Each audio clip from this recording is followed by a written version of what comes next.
The David Pakman Show at davidpakman.com.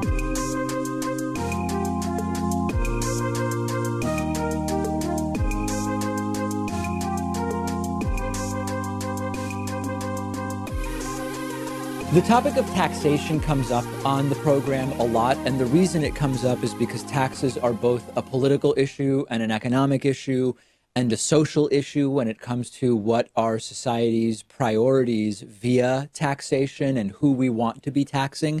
So just as like some examples for you, we've talked about what is the tax rate that maximizes revenue for the government and who should be taxed at what rate in order to obtain the maximum amount of revenue before taxes become a disincentive to productivity. How do certain tax plans impact people on the basis of the amount of money that they make? Have tax cuts and tax increases historically helped the economy or hurt the economy, and how do we measure it? Is it better for the economy to cut or raise taxes on the rich? What about on the poor? What about the middle class, supply side versus demand side? We've talked about all of those things before. And I'm not going to talk about any of those things today, okay? What I'm going to focus in on today is the legal basis for taxation in the United States. Not generally the legal basis for taxation around the world or as a concept, but in the United States, what is the legal basis for taxation? Now, you might wonder, if you're a reasonable person, why the hell are you going to talk about that? Obviously, it's legal for the government to tax people. Well, it might be obvious to you, but there are people to whom it is not obvious. This relates to the group that says taxation is theft, or the government is stealing, or even that taxation is actually illegal. And it's good to know exactly how to respond, because the real conversations we should be having are the ones we've been having on the show that I mentioned 2 minutes ago. But to get to that point, you need to get past the objections that some people have, which are that taxes are just straight up illegal. So first of all, I can't refute every version of the there's no law that says you have to pay taxes argument, because there are dozens and dozens of versions of that argument. But I'm going to lay out a general framework for you that will at least give you a starting point to talk to people when they make these assertions. So we'll start with the legal portion, then we'll talk about the ideological portion, which is more the idea of taxes being theft. The general right to collect taxes is in the Constitution. Specifically, it's in the 16th Amendment of the Bill of Rights. And it says, quote, "The Congress shall have power to lay and collect taxes on incomes from whatever source derived, without apportionment among the several states, and without regard to any census or enumeration." The key word there is incomes. What counts as taxable incomes? Well, for information on that, we go to the United States Code of Law 26, subsection 63, which says that taxable income is simply gross income minus allowed deductions. Tax law enumerates what deductions are available to people. This includes stuff like the mortgage interest deduction or loss carryovers, all of these different things that we talk about on a year-to-year basis, and that's how your income is defined. So that gets us to, you must pay taxes, all right? That is in the Constitution, and that's in the United States Code of Law. But some people will argue, where does the law say that you have to file a tax return every year? What about that element? Well, we also go to the United States Code of Law for that, United States Code 26, subsection 6012, which requires the filing of tax returns by every individual who has gross income for the year, and there are dozens and dozens of legal cases that have upheld this. So now I know that this is so general that there will be anti-tax people who will write to me and they'll say, David, you know, what you're ignoring when you tell us about this are the technicalities or the semantics or particular wordings that they assert prove taxation is illegal. But the bottom line is, as a general framework, when people say there's no law that says the government can collect taxes, the 16th Amendment plus the United States Code of Law plus dozens of cases worth of legal precedent lay it out very, very clearly. Constitutional law scholars pay their taxes because they know that it's legal. Accountants pay their taxes because they know that they have to. Economists pay their taxes. Taxation is legal. So let's now move on to the sort of more ideological, political argument that taxes are theft, okay? The main argument is that taxation is theft because you don't have a choice about paying taxes. If you don't pay your taxes, men with guns, as they like to say, will show up and put you in jail or prison. It's an initiation of force, and therefore taxation is theft in the ideological, political sense. Number one, men with guns as an argument for improper initiations of force is silly in and of itself. I don't want to focus on that piece today because I feel like it's not really central to what we're really trying to figure out here. There is a social contract which includes taxation. Enforcing taxation by the government is merely enforcing that contract. Now, anti-tax libertarians will say, I never signed that contract. How can I be party to a contract that I never signed or agreed to participate in? Well, actually, you did, okay? One possibility is that your parents chose for you to live in the United States after you were born. They have power of custody. That's the law. And you, therefore, are part of the social contract that is the United States of America because of the decision your parents made when they had custody of you. And you can leave at any time if you can find another country that will have you. That relates to the law of other countries, not to the United States. If you immigrated to the United States, you signed the contract called the USA when you took your oath of citizenship. You swore to uphold our laws, which include taxation, as described in the Constitution's 16th Amendment and the United States Code of Law. If you're not a citizen, but you're here as a permanent resident or on a visa or with a green card, you did the exact same thing as part of receiving that apparatus which allows you to be in the United States legally. The fact that you may not have physically signed it is really meaningless. If you go to a restaurant and order food, would it be valid to say, I don't really owe the restaurant any money because I didn't sign a contract? No, that would be a really dumb argument. It would be a childish libertarian argument, and that's exactly the argument that they are making when they say that taxation is theft. Now let's go to the next part of their argument, which is that you don't have the option not to pay taxes to the American government. That's also not true, and it really comes down to what do you mean by options? If you truly don't want to pay taxes to the United States government for whatever reason, you have the option of not working. That's your call. How you survive would be up to you to figure out in a libertarian paradise, but it is your call. If you don't want to pay taxes, one way is not to have any income. Number two, you can leave the country. Now, as I mentioned, you would then be subject to the laws of other countries in terms of whether you could even live and work in those countries. And by the way, other countries also have taxes, so that would be sort of a practical limitation. You can also lobby to have the law changed so that there are no more taxes. Now, I think it would be difficult to do that because most people understand that we need taxes. Humans not in a state of nature working in groups that are bigger than 150 people, to pick a sort of evolutionary relevant number, need taxes. There's simply no other way to carry out a lot of these basic mechanisms for human life. So I think it would be difficult to go ahead and convince enough of the population that we don't need taxes. But you could also lobby to have the law changed. You could lobby your elected officials or whoever else. And then number four, you could also just take a chance on not paying your taxes and see if you get caught. Maybe you wouldn't. That would certainly be a choice that you would have to make. So taxes are not illegal. The 16th Amendment, the United States Code of Law lay all of that out. And taxes are also not theft. You have a number of different options if you don't want to pay taxes to the United States of America. This is relevant, shockingly, because there is a surprisingly high portion of libertarians that believe this. Now, I know that lots of sane libertarians will say, I'm really more of a social libertarian. I'm more of a constitutional libertarian, or they will apply civil libertarian, other words to it. But there are libertarians that believe this stuff, and you have to get past this in order to get to what I consider to be the really important questions about taxation, meaning what should be the priorities of taxation? Who should be paying taxes? How much should they be paying?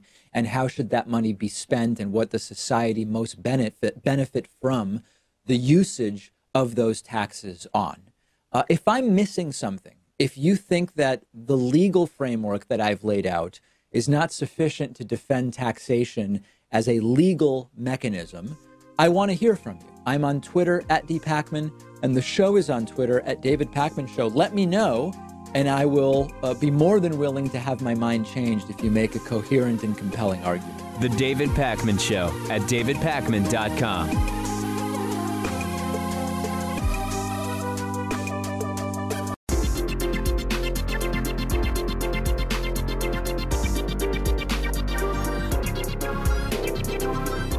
The David Pakman Show at davidpakman.com.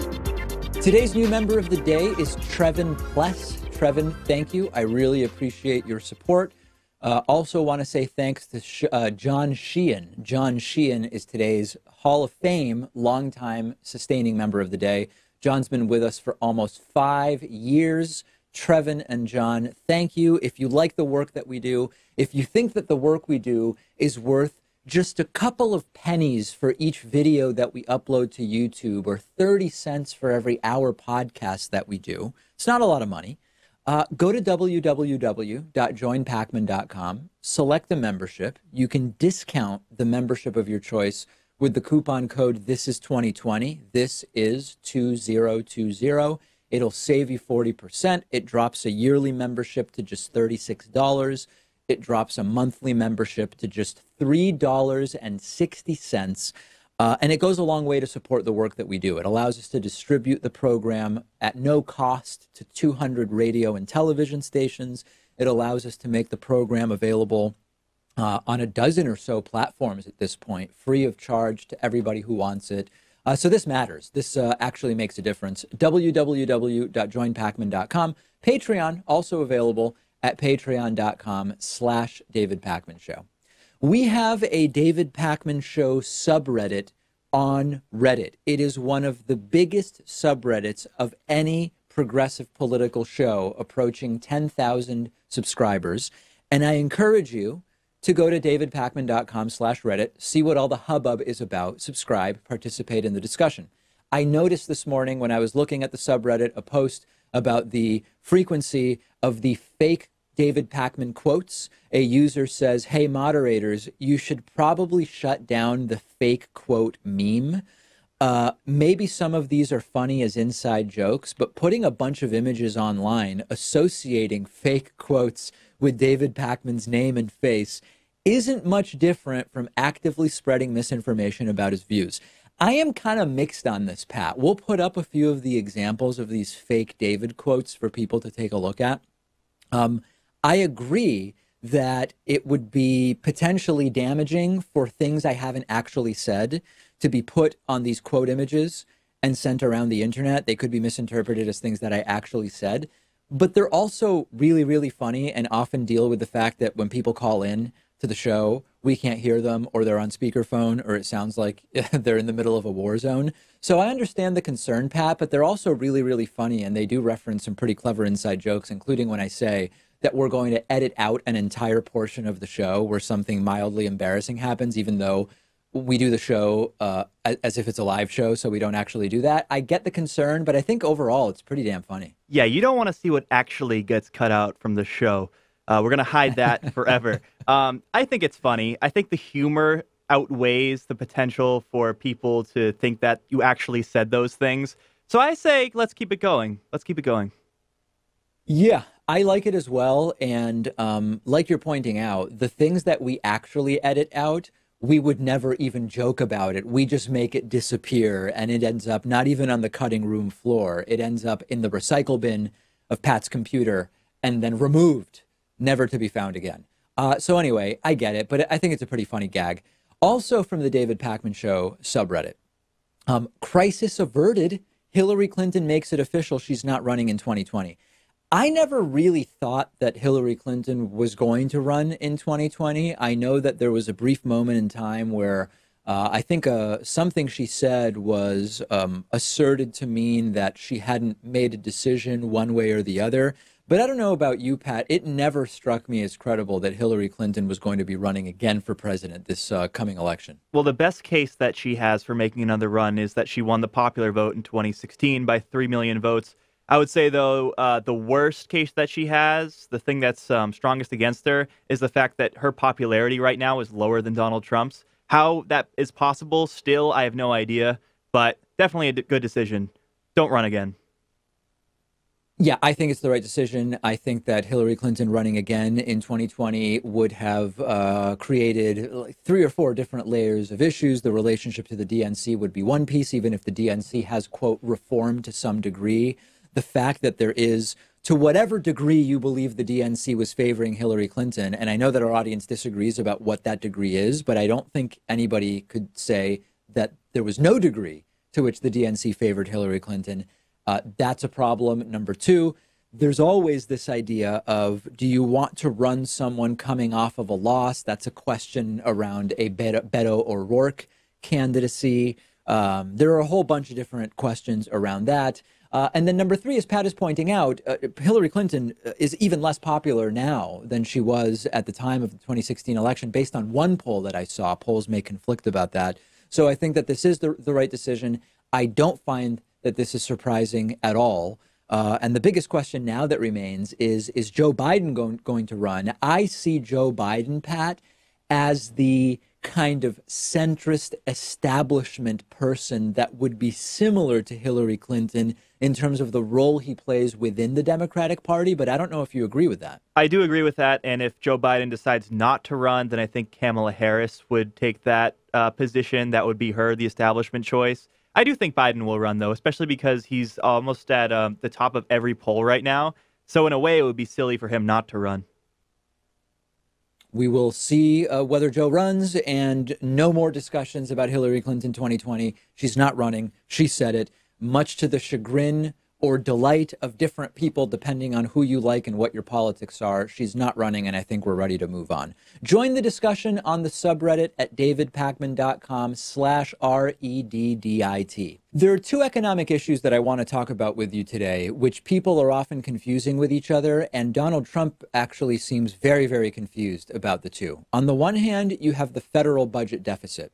On the other hand, you have the national trade deficit. These are 2 different things. And historically, Donald Trump has confused the 2. I don't want you confusing them, because if you do, it's going to be very difficult to have a productive conversation about either of them if we're not properly distinguishing them. So as a sort of refresher, the budget deficit is how much the federal government spends versus how much it takes in. If the government spends more than it takes in, that's a deficit. If the government spends less than it takes in, that's called a surplus. On policy, Donald Trump promised that he was going to slash the budget deficit because of all the growth and winning and all of that stuff. Federal budget deficit. On the other hand, you've got the national trade deficit. The national trade deficit is how much we export versus how much we import. If you export more, you have what's called a trade surplus. If you import more, you have what's called a trade deficit. The United States has had a trade deficit for a long time. I mean, since the mid-'70s as measured today, the numbers are very, very clear, and that trade deficit has grown pretty significantly over time, other than some reductions towards the beginning of Barack Obama's presidency. Donald Trump promised to get us a trade surplus, including with China. And in fact, part of Donald Trump's reasoning for doing the tariff program with China was that he believed it would help to reduce the trade deficit with them and maybe even get us closer to a surplus. So let's talk about both of these issues. Federal budget deficit, national trade deficit, based on new numbers that we now have, which are an absolute and total disaster based on what Donald Trump promised and based on what the American right wing claims to want. First, let's talk about the budget deficit. The budget deficit has grown 77% in the first 4 months of fiscal year 2019, compared to a period a year ago, which was already bigger in 2018 than in 2017. A year ago, the first 4 months had a deficit of $176 billion. In the first 4 months of fiscal year 2019, that has grown from $176 billion to $310 billion of deficit. Why has this happened? I've mentioned this before. Tax cuts for the rich combined with spending increases, building on already existing deficits, just makes the deficit bigger rather than smaller. Now, if you want to argue with me that, hey, David, the deficit doesn't matter, or the deficit only sometimes matters depending on why we are deficit spending, I'm actually with you. That's a great discussion to have. It's a discussion that I wish Republicans were having, honestly, since decades ago when they became focused on the deficit and became deficit hawks. But that's not what Trump thinks, and it's not what Republicans believe. They are hypocrites. Trump made promises. The promise was to cut the deficit, and the opposite has happened. It has absolutely exploded.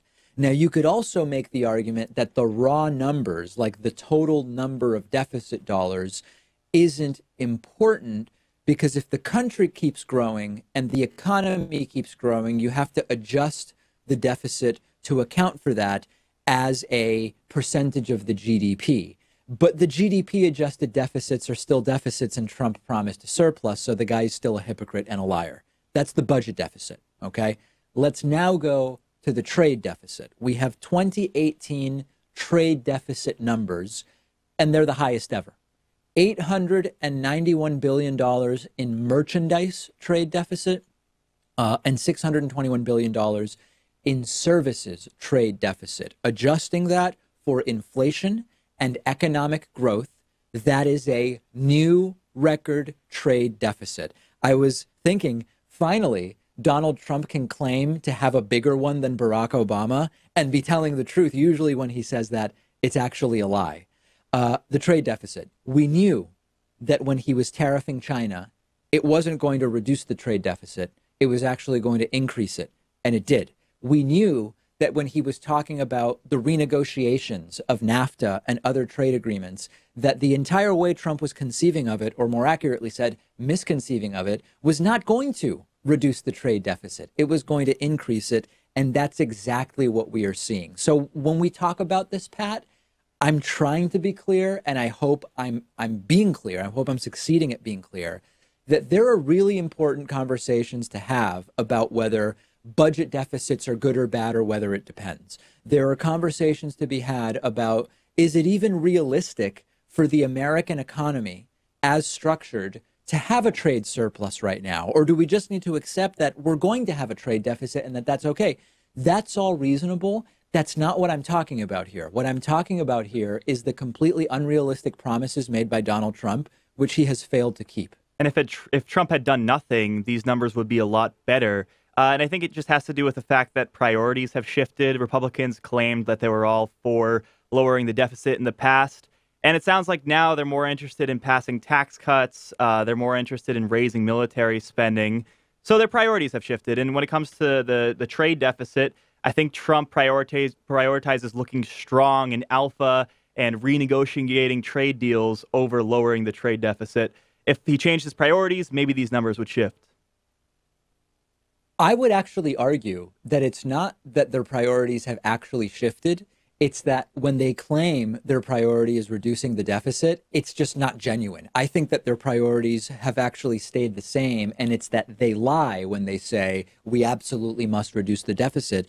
As far as the public perception of this, you've got the deficit trolls who claim to actually want to prioritize reducing the deficit when it's a Democrat in the White House, and then all of a sudden they don't care when it's a Republican. On the trade deficit, I don't think that if you ask the average, not even just Republican, I think if you ask the average voter, are we better off with a trade deficit or a trade surplus, and why? I think 3 to 5% of Americans could actually answer that. And so it's a political issue that Trump has successfully used to convince people he knows what he's talking about. But most people don't even understand why it matters. And when that's the case, when they don't even have a false notion, like with the federal budget deficit, a lot of voters have a notion, albeit a false one, about why it matters and why they think we need to reduce the deficit. With the trade deficit, I genuinely think they have no idea. And that's how you end up with this sort of weaponization of ignorance and talking points from a candidate that even himself doesn't understand what's going on. And unfortunately, it works. It works on the American public. And trade was one of these issues that Trump actually, in the pre-election period, appealed to his base with and to the Republican base with. The numbers, though, absolute record huge deficits, trade deficit and federal budget deficit. Will there be any consequences for Trump on that basis? As usual, probably not. Make sure to follow me on Instagram at david.pakman. A lot of funny stuff posted there. I invite you to follow me and I'll keep posting funny stuff. The David Pakman Show at davidpakman.com.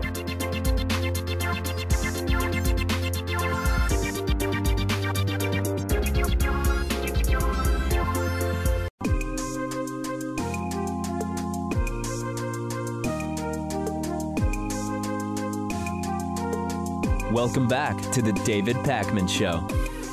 It's great to welcome to the program today Daniel Immerwahr, who is teaching history at Northwestern University, also is the author of the recent book, How to Hide an Empire, A History of the Greater United States.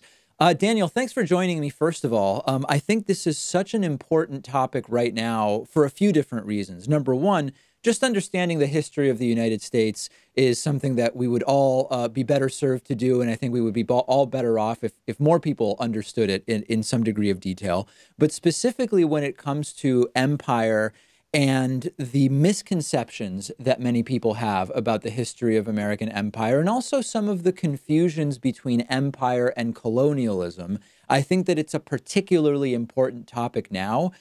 Give us a sort of entryway into the topic as your book describes it. How far back do we need to go to start developing our understanding of American empire?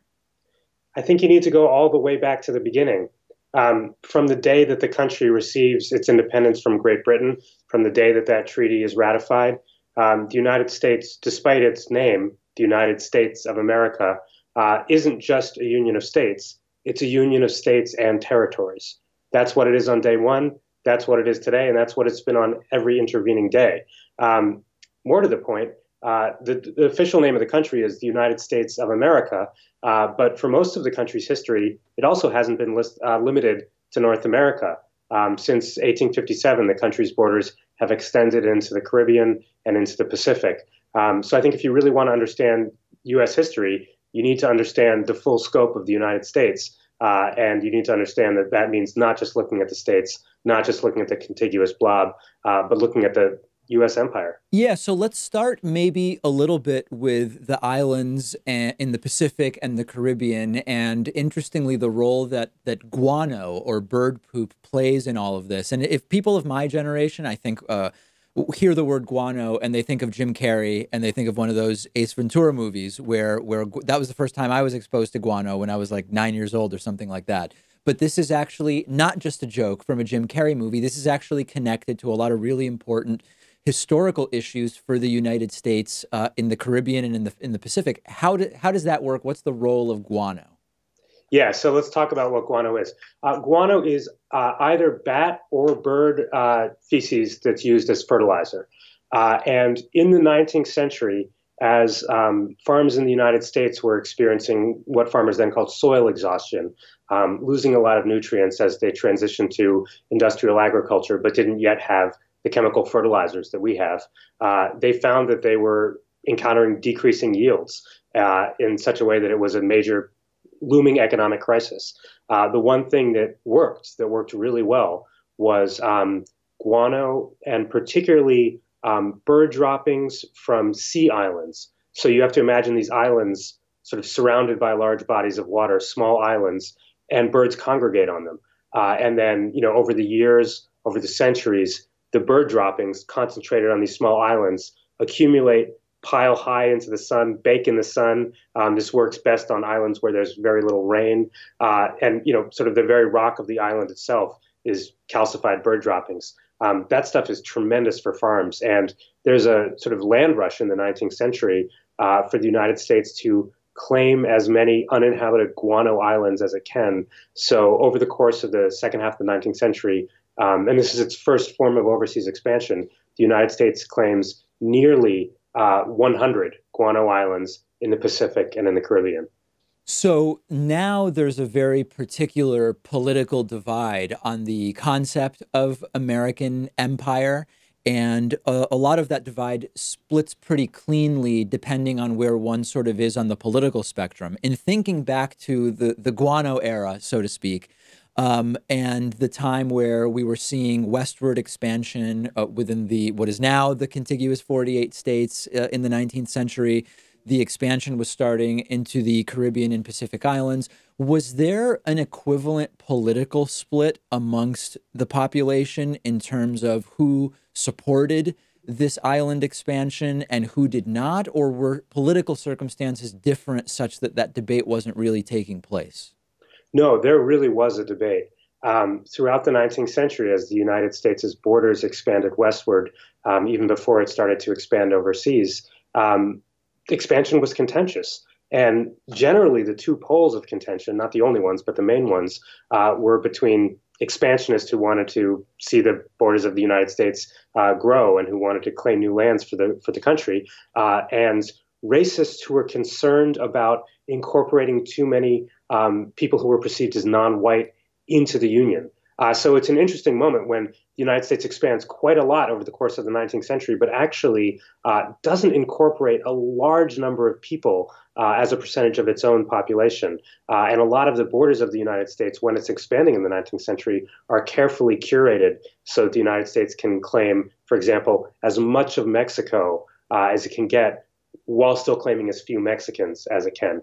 And this comes up in the debate about the Guano Islands. One thing that gets that Guano Islands Act through Congress is the proviso that any guano islands that are claimed to the United States have to be uninhabited. So this can be land that can be added to the United States and new locations that will be part of the United States, but they won't bring new peoples into the Union. So the idea of the peoples into the Union is interesting because one of the things that I would argue, and you might agree, you might disagree, has sort of changed in the conversation about American empire since the 1800s that you and I have been talking about so far, is that I think today one of the most sort of important elements of American empire is sociocultural empire, the idea of music, movies, television, literature. When I go and visit, I was born in Argentina. When I go visit my family in Argentina, there's an awareness of that spread of American empire that is not reciprocal in the United States from most other countries. What is your sense of the importance of that today? Is it a form of empire? And when did this sort of start to shift, would you say? Yeah, so there's a debate now about whether it's proper to characterize the United States as an empire. And there are a lot of aspects that you could note if you wanted to make that argument. One is the extent of U.S. culture and the way that that's non-reciprocal, that if you're in Argentina, you end up knowing a lot more about U.S. music than if you're in the United States and you're thinking about Argentinian music. It's also in terms of the U.S.'s military involvement in dozens of countries, at any one time around the world. The polite term for this, or the positive term for this, would be influence, leadership. A critical or negative term, often used as a pejorative, would be empire. My argument is a little different. It's not about whether the United States is behaving badly, is imposing itself on other countries. I just follow the territory, and I just look at the territorial shape of the United States and make a fairly obvious, observation that the United States has had territories, and particularly overseas territories, for the bulk of its history. So in that sort of analytical sense, it's just, on the map, the United States is an empire. And I think that's important to note because the territorial extent of the United States has often been important into supporting the other kinds of influence or power extension or empire that the United States has been able to exert in the world, particularly in the last 50 or 60 years. Yeah, I think the debate is interesting even within the sort of space on the left that I occupy and my program occupies, because I think that you can, first of all, it's perfectly fair to make a critique in terms of what ought or should be American foreign policy, and that's a great conversation to have. But I do think some of the areas of sort of question in terms of modern empire would be, you often hear about the military presence of the United States around the world. It's a very important thing. But I do think we have to consider in that for the most part, the U.S. is in places where we're invited to be. And a lot of it is also connected to shared defense agreements that may be in place. So when I think about this as a progressive, I still do think it's important to pay attention to, are we imposing our political and cultural system in places where the military is, for example? And I think that there's sort of more to it than just how far does the reach of the military exist. I don't know where you would fall on that. No, I think that's right. My sense is that since World War II, the United States has sought to pursue a different strategy for exerting itself in the world. It's tended to tried to distance itself from colonial empire. That doesn't mean that the United States no longer has territories. It does, and millions of people live in them. But nevertheless, the United States has declined to take large populated colonies at times when it could have. It fought the Vietnam War, and at no point did it try to annex Vietnam or earlier Korea or later Iraq. Nevertheless, the United States has instead tried to sort of claim what I call a pointillist empire, lots of little dots that are particularly designed to allow the United States to, with invitation, move its forces, do all kinds of things that it needs to do without ensconcing large populations. So I think there's a real difference to the kind of projection of power and the sort of territorial footprint of the United States today and the sort of large-scale territorial empire of, say, the British in the 19th century, or even the United States in the early 20th century. Yeah, well, I was going to ask about that next, and you're alluding to some of the differences already. I mean, I know this has shifted over time in ways we've described already with regard to American influence and empire around the world, but are there any larger systemic or structural differences in general that you would point to when we think about the history of American empire versus, for example, British, French, or Spanish? Yeah, I think the current day U.S. territorial empire, the big difference is its aversion to sort of engrossing large colonized populations. The British were quite proud of the hundreds of millions of colonial subjects over whom they ruled, and that was part of it. The British had a holiday called Empire Day, celebrating this, and school children would sort of gaze, reverently at the map and dress in national costume of people from all the colonies. That's both never been really a part of the United States colonial tradition, even at a time when it had a fairly even more populous colonial empire than it did today, and also it doesn't seem to be the trajectory of the United States' territorial empire. It's more and more pursuing places that are far from populations where its military bases will less likely grade up against local populations and produce resistance. Often it seeks to station its forces on islands where it can, or on ships in the middle of the sea where there's really no local population. So I think that that's a huge difference between how territorial empire is practiced today and how it used to be practiced in the 19th century. And does the same or a similar analysis apply to Spain and France? Yeah, I think that's right. Yeah, I think the big shift is not the sort of flavor of imperialist. The big shift is the shift away from large colonial empires. And that's a pattern in which the United States was a participant, never as large as Britain, but actually by the end of World War II, it was the fourth largest empire by population on the planet. But then after World War II, you see a shift led by the United States toward what I call a pointillist empire. Let's talk now maybe about some more micro issues related to territories today. And we could talk about Puerto Rico, we could talk about Guam or other places. The political debate around those territories is almost exclusively focused around the possibility of statehood. And typically there's a sort of partisan interpretation that a lot of these places are more than likely to become left-leaning or what we would call democratic with regard to electoral politics. And thus there's this assumption that Democrats would be more likely to favor statehood for some of these territories. Republicans would be more likely to oppose it. Number one, is that actually an important consideration when we evaluate what should happen with these territories? And number two, what do you think are the sort of primary issues today related to these territories around the world? Yeah, I don't think that the predicted political leanings of territories where they to become states should be the determining issue. Mm-hmm. That just turns the question of status it just turns the territories into pawns in a mainland political game. And I think that, for me, the history of U.S. empire has really just driven home how awful and sometimes lethal it can be to regard the territories as, only insofar as how they serve the interests of mainlanders. Really, the status question is really complicated because it's not just a question about rights, it's also a question about identity. Economically, Puerto Rico would in some ways benefit from becoming a state. There are really good cultural reasons why a lot of Puerto Ricans resist the notion of statehood. There are also really good cultural reasons why a lot of them are excited about it, or at least acquiescent to it. But ultimately, I think that's a decision that needs to be made by the inhabitants of the territories. I mean, this cannot be we cannot continue this history, which has gone on for more than a century, of the political status of the territories being determined by people who don't live in the territories. We've been talking mostly about the book, How to Hide an Empire, A History of the Greater United States. The book's author has been speaking with me. He is Daniel Immerwahr, teaching history at Northwestern University. Daniel, really a pleasure having you on today. Pleasure being here. The David Pakman Show at davidpakman.com.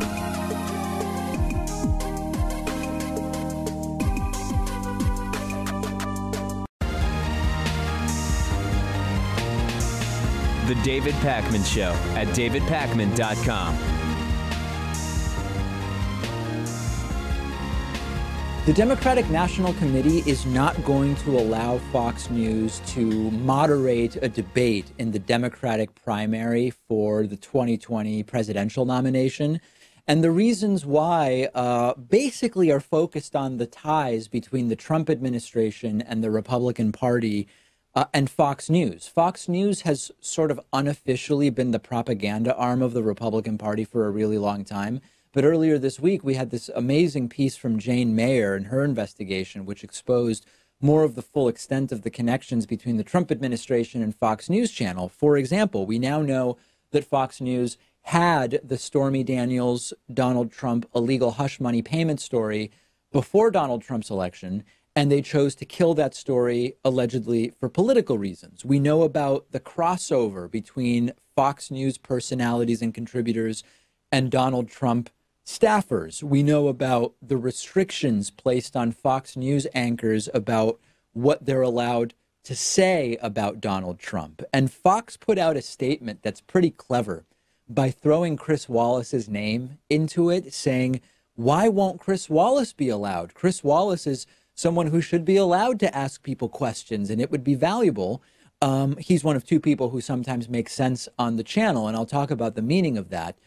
Fox News senior vice president and managing editor Bill Salmon responded to this decision by the DNC saying, quote, "We hope the DNC will reconsider its decision to bar Chris Wallace, Brett Baer, and Martha McCallum, all of whom embody the ultimate journalistic integrity and professionalism, from moderating a Democratic presidential debate. They're the best debate team in the business, and they offer candidates an important opportunity to make their case to the largest TV news audience in America, which includes many persuadable voters."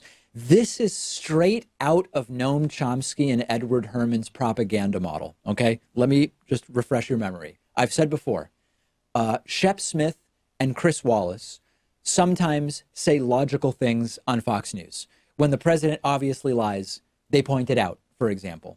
And before I've hypothesized, does Fox News allow this as a form of sort of controlled opposition so that they can justify that they are actually a news station with diverse points of view who hold the administration accountable?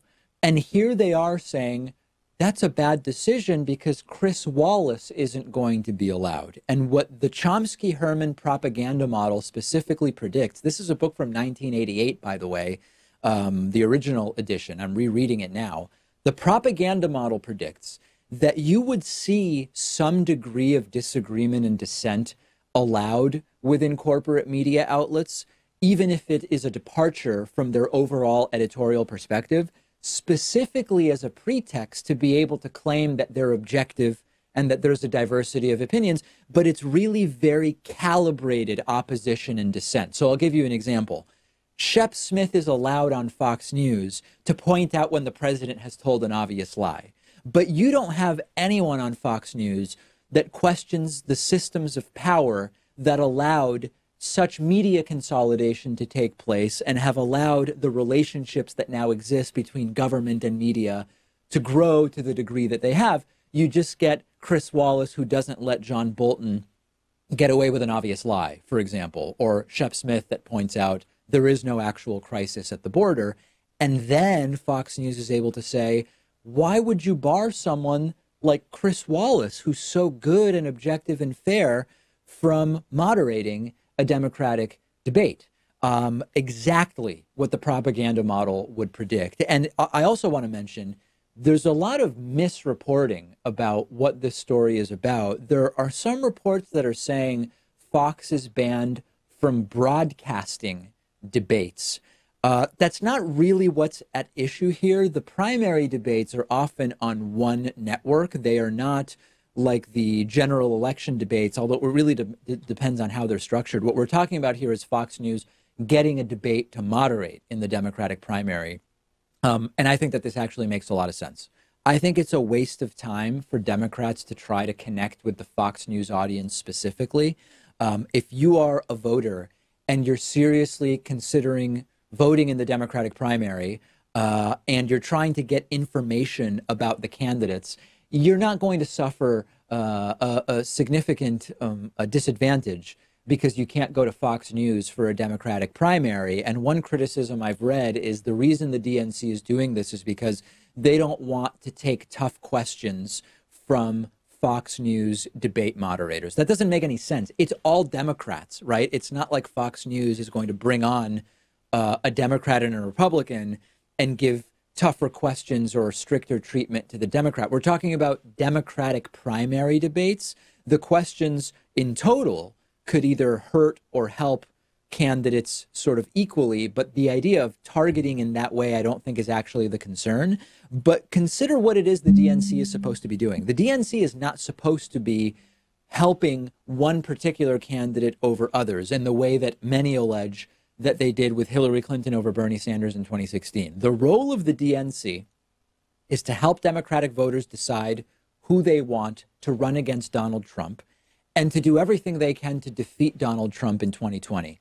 How does a debate on Fox News help them do that, Pat? So I think that this is the right decision. I don't think that it is an issue of censorship. It's certainly not an issue of free speech. Not every network or channel is going to even get a Democratic primary debate, and it's the decision I would have made if I was the DNC. Well, just to step back for a moment, is it possible that some of these Democratic candidates could potentially convince some members of the Fox News audience if they frame the issues in the right way? Like if a Democratic candidate talks about how it's unfair that some of the most profitable corporations in the world, some of the richest people in the world, barely pay taxes or don't pay taxes at all, I could see some Fox News audience members questioning that, right? Maybe being persuaded. Or if a Democratic candidate talks about how every other modern developed country in the world has universal health care, views health care as a right, and the United States doesn't, maybe that could raise some eyebrows from the conservative Fox News viewers. Maybe you could change some minds. I don't know. Maybe there's a potential for this to be good if you reach out and put Democratic candidates in front of a Fox News audience. But this is a primary. This is a primary. There's plenty of time for them to do that when we get to the actual general election debates. The risk is Fox will do what they did to me when I went on Fox. They give everybody this bad lighting. They make the room so hot that the candidates are sweating and they make them look uncomfortable and not good. I think you're right. And that's why Fox should televise the general election debates, and then the Democratic candidate can make their case in front of the Fox News audience. I think it's the right decision when it comes to the primary debates. Not everybody gets to broadcast, to moderate a primary debate. Fox News is just one of the places where there will not be a Democratic primary debate, and I think that it's the absolute right decision. I have a cringeworthy bit of audio and video for you today. Donald Trump called Apple's CEO Tim Cook Tim Apple. Tim Cook is really well known in the business world, and Trump likes having business people around the White House. Now, a lot of them can't stand Trump. So, for example, Elon Musk bailed out of participating on some kind of business advisory panel for Donald Trump. Other CEOs have also said, I just can't work with the guy. But anyway, Donald Trump was able to get Tim Cook to go to the White House for something called the American Workforce Policy Advisory Board. And he called him Tim Apple. And I'm going to play the video for you twice in a moment. The first time I saw the video, I thought maybe I heard it wrong. or maybe Donald Trump stuttered, or anything other than Trump called the guy Tim Apple. But he did. He called him Tim Apple, and the look on Tim Cook's face sort of says it all.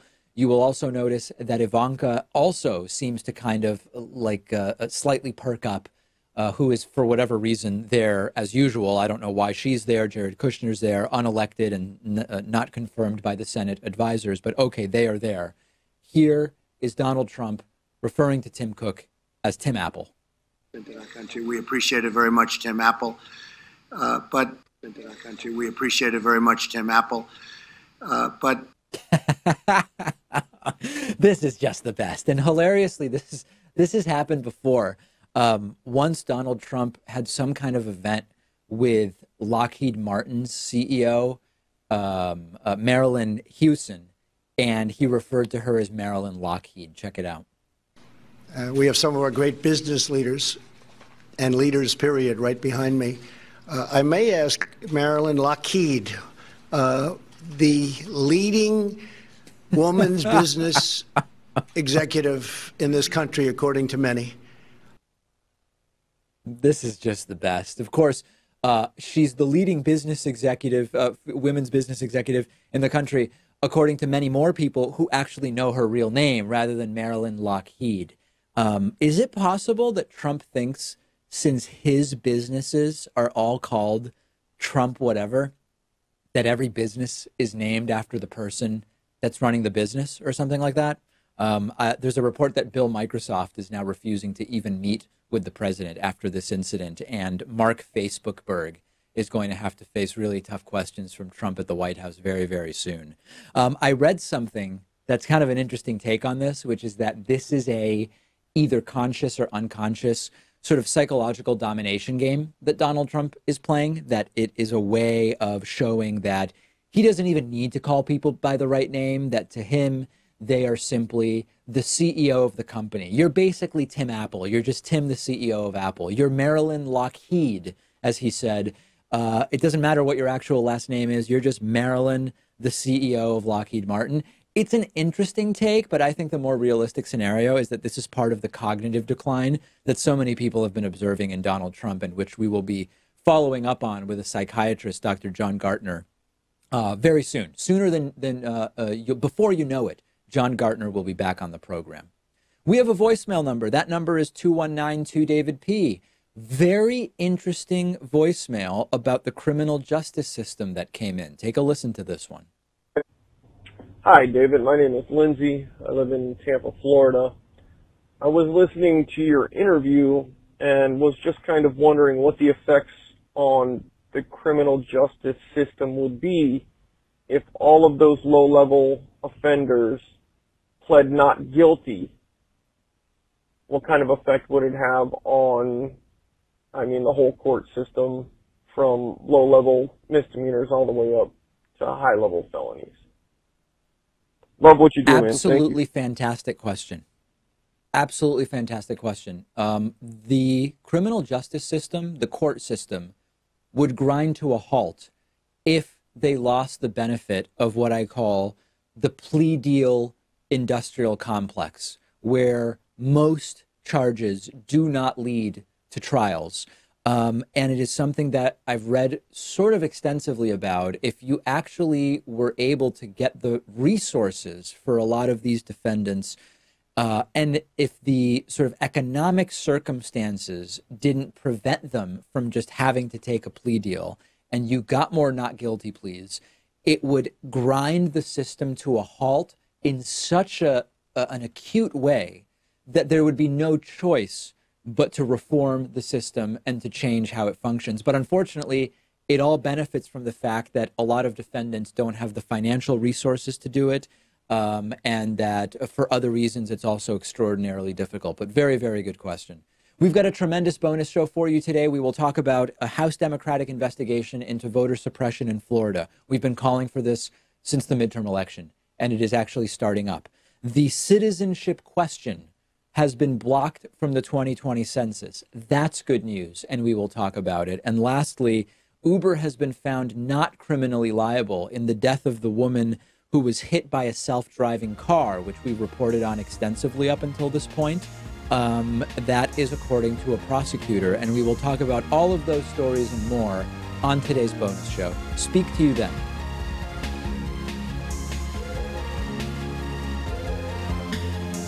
The David Pakman Show at davidpakman.com.